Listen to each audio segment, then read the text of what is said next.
What does a $50,000 a month sales funnel look like? Well, let me break down the exact sales process and sales funnel that we had at our $50,000 a month agency, and it worked for us pretty well. So when paid or organic traffic would come into our business, they would be redirected into an opt-in form, very straightforward, very direct lead form, and they would enter their details. Afterwards, they would either be called or they would self-book. And in the instance of them being called, a setter would be there to call them within 5 minutes, okay?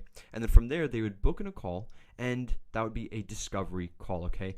But in between the moment that they book in and the moment that they show up on this meeting, they would receive an email, an SMS, and a personalized Loom video in order to increase the chance of them showing up. Then the discovery call was taken with a sales rep at the company, so it would be a closer, and on the discovery call, their only job was to tell if they were a bad fit or a good fit, because we had a 2-call close sales process. And this discovery call was framed as an interview on the front end, right? So the authority positioning is super, super high, and our company, our agency, was positioned as the authority in our prospects' minds, okay? So on the closer's discovery call, they would basically tell if they are a bad fit or a good fit, and they would update the discovery update form so that we can track all high intent leads, track their pain points, track their interests, track their buyer status, track whether or not they're a good fit, everything around that we wanted to know so that we could double down on our ICP. And then in between, let's say they were a good fit,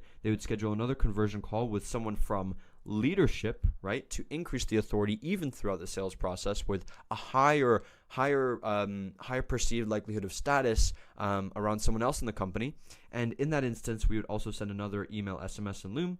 Otherwise, if they were a bad fit, they would be sent into a follow-up sequence for long-term nurture through emails, SMS, and Loom, pitching new offers, okay?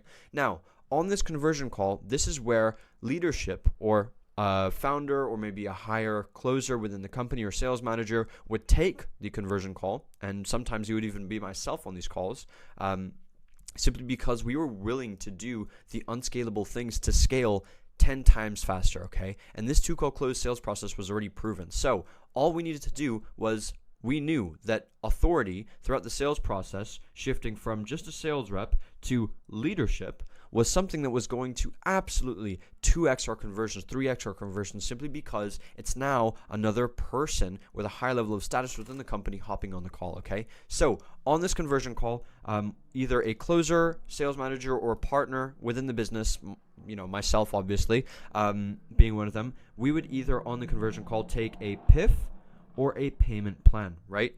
And afterwards, we would fill out the conversion update forms so that we can update our CSMs and fulfillment team on the back end on Slack, and every single thing about the client, to the point of where their clinic was located, where their business was, where, how much money they make, what program they joined, their, personality, whether or not they're nice, whether or not they're mean or whatever. Like, everything would be sent to the CSM and the fulfillment team on the back end. And we had multiple CSMs obviously, but every single client was assigned to a different sector because we had different sectors of CSM. So this was basically the entire sales funnel and process breakdown, from all the way from just paid and organic traffic coming into our business to filling out the opt-in form, then booking in, taking the sales call with the initial closer or sales rep to tell if they're a good fit, position the next call as not just an interview, but now someone with leadership, qualifying them even further and seeing if they are truly a fit for our company and our business.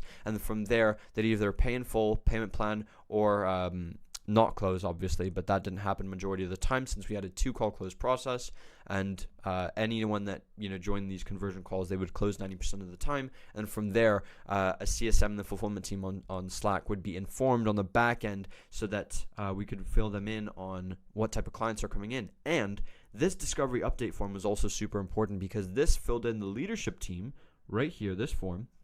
This would fill in the leadership team, about the person even before this conversion call happens, so that they can expect, for the person to be mean, nice, good, super qualified, or, and so on. So that would be the usefulness of the discovery update form. And in the worst case scenario, they were a bad fit, we just put them into a long-term nurture sequence that ended up converting some traffic, actually. So overall, this was our process, and hope you guys found this valuable.